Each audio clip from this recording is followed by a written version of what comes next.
Bonjour, je suis Nicolas Dufresne et vous écoutez La fourmi dans la coquille, le podcast qui cherche la sortie.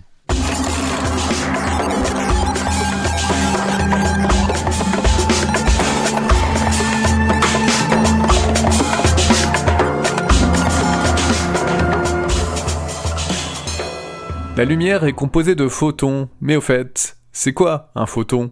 La fourmi dans la coquille, saison 2, épisode 2, l'optique quantique. Dans ce second épisode, nous continuons à parcourir l'histoire de la compréhension physique de la lumière et nous allons voir comment, au XXe siècle, nous avons compris qu'elle était de nature quantique. Nous reprenons cette exploration au XIXe siècle avec le corps noir avant de parler de Max Planck et Albert Einstein pour découvrir des concepts qui nous seront bien utiles dans la suite du podcast pour la compréhension de la couleur sous toutes ses formes et tous ses usages.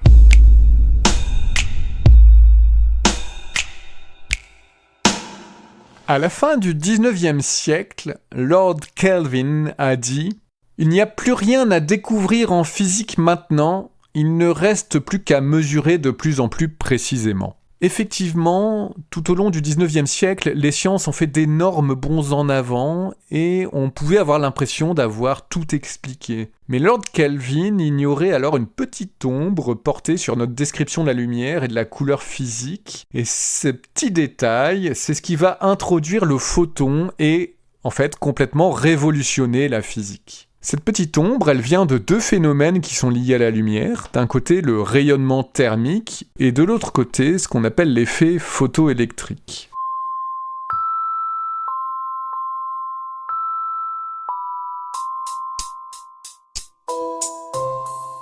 En 1859, Gustav Kirchhoff, un physicien allemand, imagine un objet théorique pour étudier le rayonnement qui est dû à la chaleur des objets. Et cet objet théorique, il appelle ça un corps noir. Alors comme souvent en physique, le nom il est trompeur. Le corps noir, c'est pas noir. Bien au contraire. C'est lumineux. Un corps noir, en fait, c'est un objet. Vous pouvez l'imaginer constitué de n'importe quelle matière. Sa composition n'est pas importante pour l'expérience. Et cet objet, il a la particularité d'absorber l'intégralité des rayonnements électromagnétiques, autrement dit de la lumière, qu'il reçoit. Il est parfaitement opaque et ne réfléchit aucune lumière. C'est ça qui fait qu'on pourrait imaginer qu'il est noir, justement. Alors en fait, par contre, il n'est pas noir. Parce que comme tout objet, tous les objets, quel que soit leur état, ils ont une certaine chaleur. Ne serait-ce que parce qu'ils absorbent la lumière, justement, et que donc ils gagnent une certaine énergie, ça les chauffe. Et tous les objets comme ça qui ont une chaleur provoquent un rayonnement thermique. C'est en fait un rayonnement électromagnétique qui est réparti sur tout le spectre, c'est-à-dire la lumière visible et au-delà. Et le corps noir idéal, imaginé par Gustav Kirchhoff, il peut pas exister dans la nature. Il n'y a aucun objet qui absorbe toute la lumière et qui ne font qu'émettre un rayonnement thermique, mais quelques objets réels peuvent s'en rapprocher si vous voulez comprendre exactement ce que c'est. Par exemple, les étoiles dans le soleil. Oui, le soleil est un corps noir parce que effectivement, il absorbe toute la lumière qu'il reçoit et il ne fait qu'émettre sa propre lumière, qui est la conséquence de sa chaleur, son propre rayonnement thermique, qui, dans le cas du soleil, est plutôt chaud. On peut aussi étudier expérimentalement ces corps noirs en utilisant un four qu'on va chauffer uniformément, qui émet son propre rayonnement thermique. Alors l'intérêt, c'est que c'est un peu plus facile de maîtriser la chaleur que celle du soleil. Et l'étude du corps noir, elle est extrêmement importante en cette fin de 19e siècle, parce que le rayonnement thermique, c'est un des derniers phénomènes physiques qu'on connaît mais qu'on ne sait pas expliquer, qui implique la lumière. C'est un de ces petits détails qui va donner tort à Lord Kelvin. Non, on n'avait pas du tout expliqué tous les phénomènes naturels. On se rend compte en observant le four qui simule un corps noir, qui émet de la lumière en fonction de sa chaleur, que les intensités des différentes longueurs d'onde dans le spectre thermique, quand on décompose ce spectre, on se rend compte que les intensités ne sont pas uniformes. L'intensité maximale, elle est centrée sur une longueur d'onde bien précise. Et cette longueur d'onde, elle semble dépendre directement et uniquement de la chaleur du corps noir. C'est ce qui donne la couleur à ce rayonnement. Par exemple, à température ambiante, c'est-à-dire Un objet qui serait parfaitement noir et chauffé à environ 20 degrés, dans ce cas, son rayonnement il est majoritairement infrarouge, donc complètement invisible pour l'être humain. Alors que sur le Soleil, dont la température de surface est de 5700 Kelvin, autrement dit environ 5200 degrés Celsius. Donc sur le Soleil, avec cette grosse température, le rayonnement, il est centré sur le jaune à peu près, et il apparaît parfaitement blanc à l'être humain. Si on va à des températures encore plus élevées, il va s'éloigner vers le bleu, le violet, et au-delà, vers des longueurs d'onde de plus en plus courtes. Ce qui pose problème à l'époque, à la fin du 19e siècle, c'est que quelles que soient les lois physiques et le modèle ondulatoire de la lumière qu'on utilise, il n'y a aucune équation qui arrive à décrire ce phénomène. En fait, on hésite entre deux lois. Il y a une première loi qui va décrire parfaitement bien le rayonnement pour les températures très élevées. Mais ces équations, elles vont mal décrire ce qui se passe quand les températures sont faibles. Et on a une deuxième loi qui décrit parfaitement bien le rayonnement aux températures faibles. Mais alors celle-là, quand on augmente la température, elle prédit une intensité qui soit infinie, une énergie infinie. Alors c'est pas possible une énergie infinie, ça pose problème. Et en fait c'est en 1900, tout rond, que Max Planck, un physicien allemand, va trouver la solution. Il a l'idée en fait d'introduire ce qu'on appelle un quanta d'énergie dans les équations qui décrivent le rayonnement thermique, c'est-à-dire qu'il a introduit l'idée que l'énergie, elle n'est pas émise de manière continue, mais par petits paquets indivisibles, ce qui fait disparaître le problème d'infini. Imaginez que l'énergie, il y a une brique minimale, indivisible, tout comme quand on joue au Lego, il y a une brique Lego la plus petite qu'on va pas pouvoir diviser. Eh bien c'est pareil avec la lumière. On a des quantas d'énergie qui ne sont pas divisibles. Et ça évite les problèmes d'infini. C'est par exemple une solution à l'infini du paradoxe de Zénon, philosophe de la Grèce antique, qui s'était posé cette question: comment se fait-il que lorsque je parcours une certaine distance, j'arrive à mon but, alors qu'à n'importe quel moment, il me reste la moitié de la distance à parcourir ? C'est lui qui a émis ce paradoxe qui est que, quel que soit l'endroit où je suis, si je veux aller à un point précis, je dois d'abord parcourir la moitié de la distance. Puis après avoir parcouru la moitié de la distance, il me reste la moitié de la distance. Du coup, je parcours la moitié de la distance, et il me reste encore la moitié de la distance. Et je parcours la moitié de la distance, et ainsi de suite. Et donc, on n'arrive jamais au but. Eh bien, le quanta d'énergie, le fait de quantifier, d'avoir une brique de taille minimale, règle ce problème, puisqu'il arrivera un moment où je ne pourrai pas diviser par 2 la distance restante, il faudra franchir le dernier quanta. C'est pas forcément vrai pour les déplacements dans l'espace, mais par contre, c'est exactement ce qui se passe pour la lumière et la quantification du rayonnement électromagnétique. Ça, c'est fondamental et ça va révolutionner la recherche, les technologies et la science au XXe siècle. C'est ce qui ouvre la voie à une toute nouvelle physique, la physique quantique.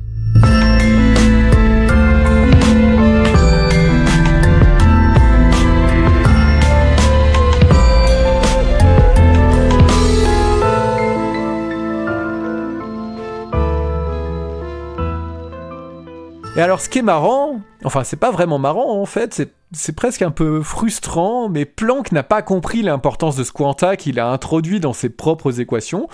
Pour lui à l'époque c'est resté un artefact qui n'a pas de sens, une astuce de calcul qui n'a pas d'existence physique. Et en fait il va lui falloir plusieurs années avant d'accepter cette nouvelle physique et toutes les découvertes qui seront postérieure, notamment grâce à Einstein. Il obtiendra quand même le prix Nobel de physique en 1918 pour cette découverte qui a vraiment révolutionné le XXe siècle et ouvert la voie à cette nouvelle physique. Il a fallu 5 ans, en fait, après l'explication de Planck sur le rayonnement du corps noir, c'est-à-dire en 1905, pour que Albert Einstein élabore, d'une part, la théorie de la relativité restreinte. Ça, c'est la théorie qui tire les conséquences physiques du fait que la vitesse de la lumière, dans le vide, elle a la même valeur, quelle que soit la référence, peu importe la vitesse de l'observateur, la vitesse de la lumière est toujours la même. Et il explique, d'autre part, l'effet qu'on appelle photoélectrique, et c'est ça qu'il explique grâce à la découverte de Planck. L'effet photoélectrique, c'est l'effet que quand on éclaire certains matériaux,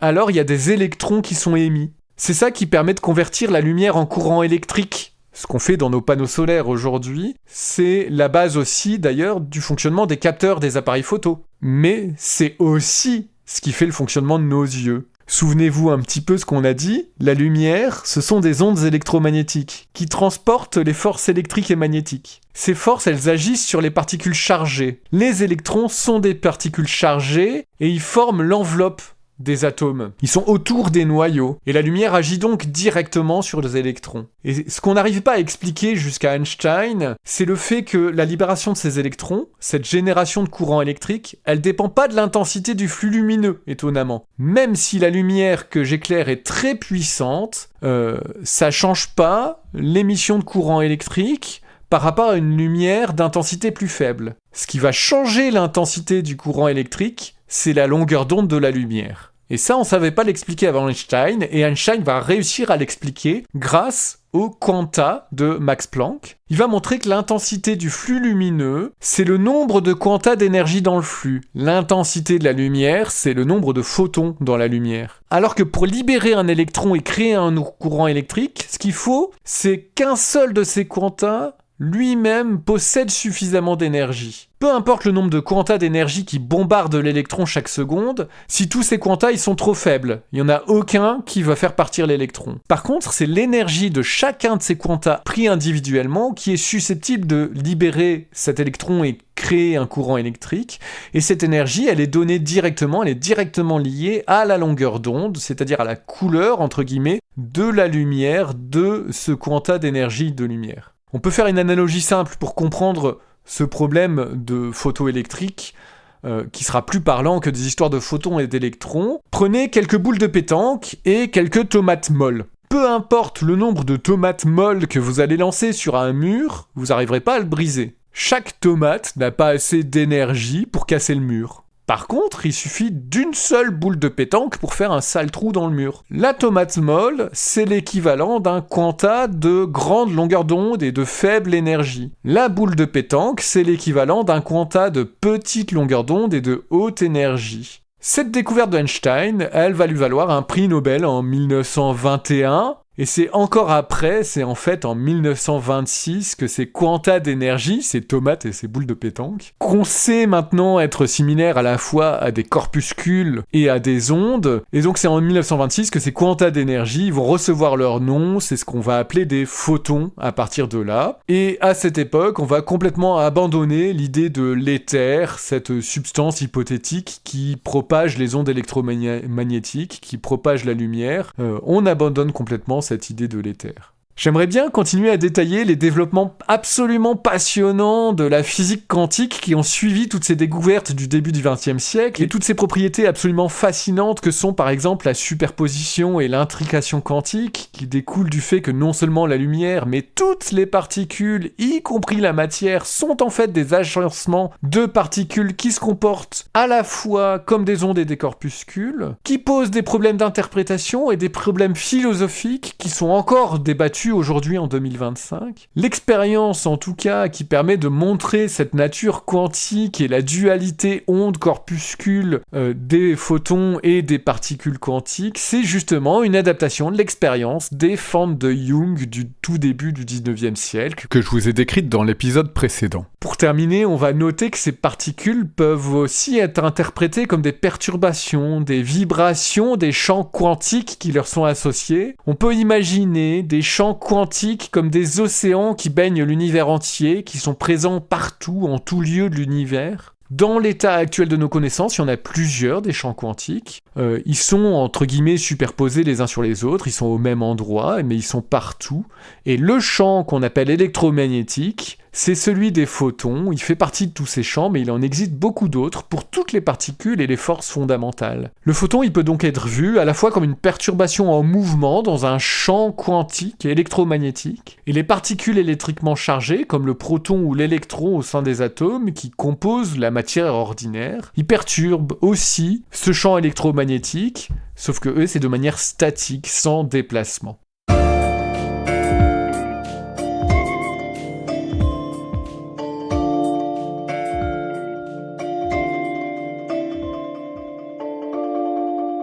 Résumons un peu. La lumière est un rayonnement profondément lié à l'électricité et au magnétisme.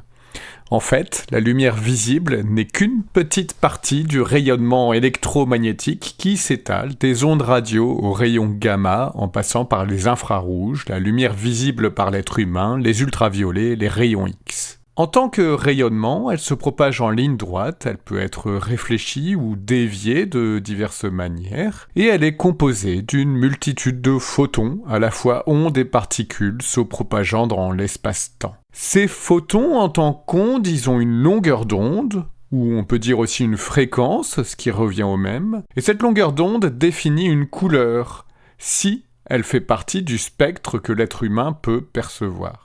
En tant que particules, ces photons possèdent une quantité d'énergie précise qui est directement proportionnelle, équivalente à leur longueur d'onde. Et la couleur de la lumière elle-même, composée de multiples photons, dépend de la proportion des différentes longueurs d'onde qui composent le rayon lumineux. Et l'intensité de cette lumière, c'est le nombre total de photons qui la composent. Lorsque la lumière rencontre la matière, elle interagit avec les électrons qui composent cette matière et du coup la composition de la lumière varie. À chacune des interactions, la couleur et l'intensité changent.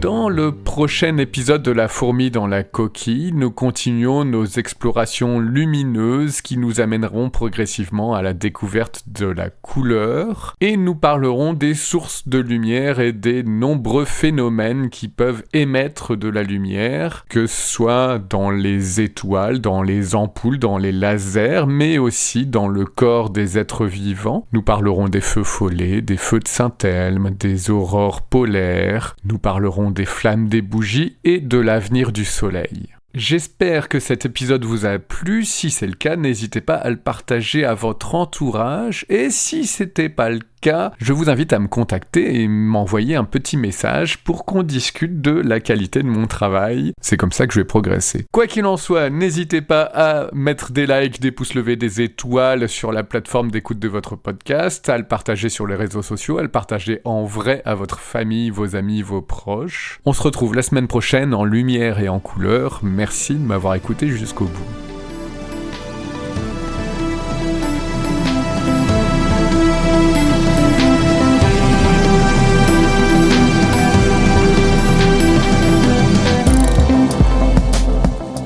C'était La fourmi dans la coquille, le podcast hélicoïdal par Nicolas Dufresne. Merci à Anna Alcé pour son travail de relecture et à mon ami Wassaru pour sa musique. Ce podcast est entièrement réalisé avec des logiciels libres et open source. N'hésitez pas à m'envoyer vos questions et vos réactions à contact@lafourmi.media. Si vous avez aimé cet épisode, vous pouvez soutenir le podcast sur lafourmi.media où vous pourrez faire un don et nous rejoindre sur les réseaux sociaux ou vous abonner à la lettre d'information du podcast.